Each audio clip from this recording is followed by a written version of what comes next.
Hey friends, thanks so much for joining me today. I have a interview with a lady who is a welding student at SCC, Southeastern Community College in West Burlington. It was a great interview. She was a fantastic young lady. She's going to go very far in her career.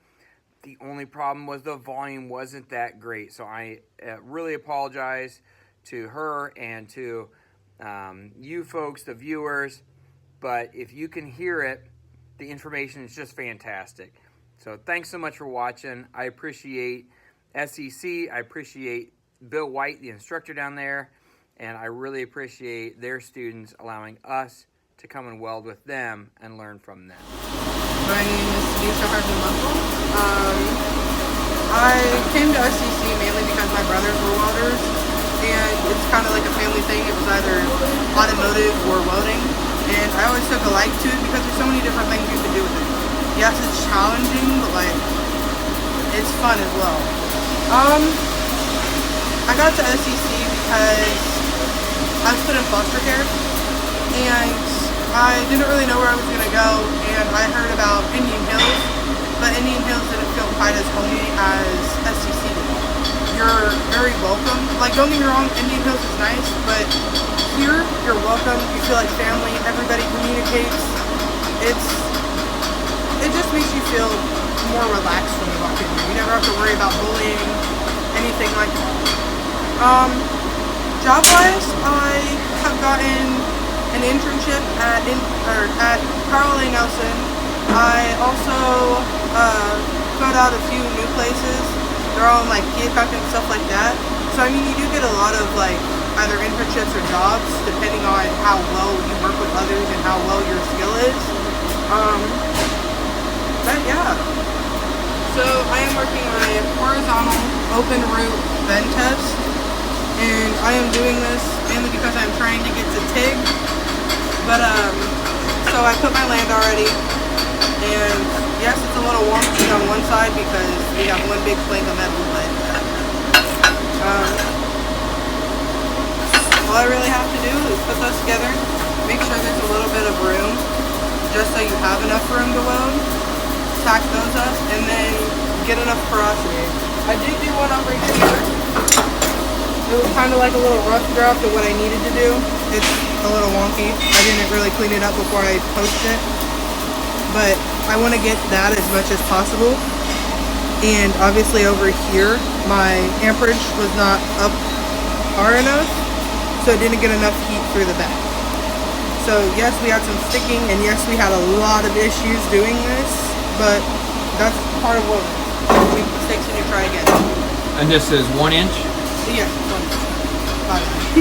No worries. But yeah, you just take this, make sure your amperage is at least, well, I like to weld at 96 to 100 for starters.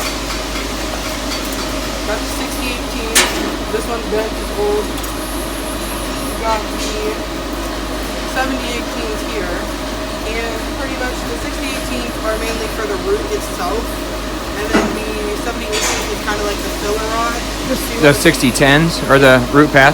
Yes, the 6010s are going to go all the way here, and you want to get as much porosity back here that's like even, but not too much to where you have like big holes.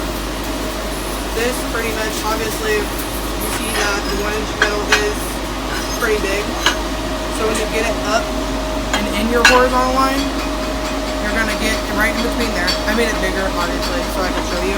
But you're going to get right in between there, and then you're going to want to fill everything up.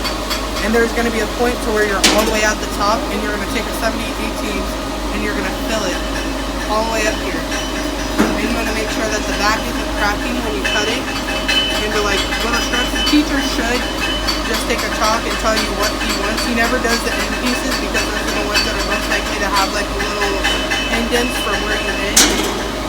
But he'll take chalk, he'll mark which ones he wants, you cut them out. He'll probably tell you to go get the angle grinder and smooth it out so that way when you bend it there's not like a whole bunch of lumps and stuff, so it's easier to crack. So when you do the bend test, you just don't want any cracking, any mishaps, because in the back if you have cracking, obviously it's not a good hole. You want to make sure that your weld is as good as possible. So when you hold it, you should be able to bend it without it breaking. That's pretty much what it wants.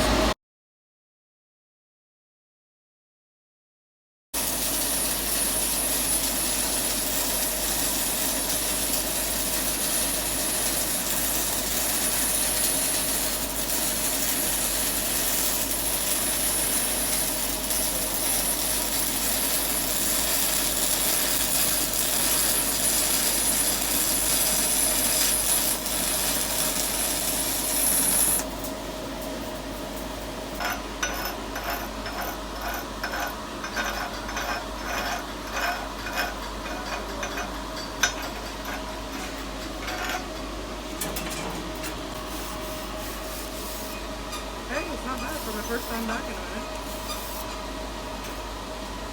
And then there's not enough porosity back there, so I'm gonna have to go over it again, and I'm gonna have to make sure that the porosity gets like that.